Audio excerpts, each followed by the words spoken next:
Huma 7 l-każi ta' persuni li din is-sena nqatlu kisaħu biret 7 familji li ma kellhomx iċ-ċans iselmu lil rabathom għall-aħħar darba. Fost is-7 vittmi ta' omiċidju s'issa fl-2022 4 kienu rġiel u 3 nisa. Ta' fil-waqt li 4 huma ta' nazzjonalità barranija, fil-waqt li 3 minnhom huma Maltin.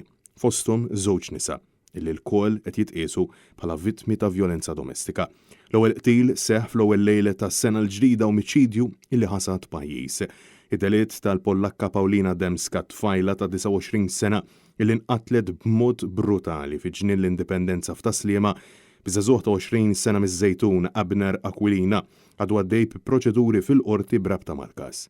26 ta' frar, ta' 3 tfal, Rita Ellul mill-Iklin inqatlet f'gata fis-sodda tagħha fejn silem Għawdex bir-raġel tagħha Lorenz Qabina ta' 30 sena mill-Ghana akkużat bil-qtil tal-mara. Kien huwa stess li rrapporta lill-Pulizija bil-każ kif prova jagħti x'jifhem li mietet mewta naturali. Madankollu dan ma kienx il-każ. Ellul kienet l-ewwel fatalità ta' vjolenza domestika għal din is-sena. 4 ta' April jinstab f'bagol ta' Korozza fil-wied ta' Ormi Katavru fi stat qawwi ta' dekompożizzjoni illi eventwalment ġie identifikat bħala Mario Farrugia, xufier ta' taxi ta' 62 sena minn Pembroke illi kien irrapportat nieqes fit-28 ta' Marzu. Minn eżamijiet forensiċi rriżulta li r-raġel inqatel b'diversi daqqiet ta' sikkina. Brabta mal-każ il-Pulizija arrestat lil Elliot Paul Busuttil, raġel ta' 38 sena illi diġà kien tressaq il-qorti sentejn qabel akkużat b'attentat ta' omiċidju. Dan kien l-unika każ s'issa din is-sena fejn inqatel raġel Malti.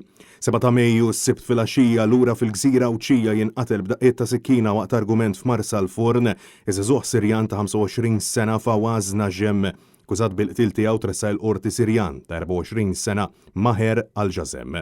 17 ta' Ġunju f'Buġibba jinqatel barra ħanut ta' xorb f'ċirkostanzi li qed iridu jiġu stabbiliti mill-qorti Roger Dudley Ward, raġel ta' 60 sena.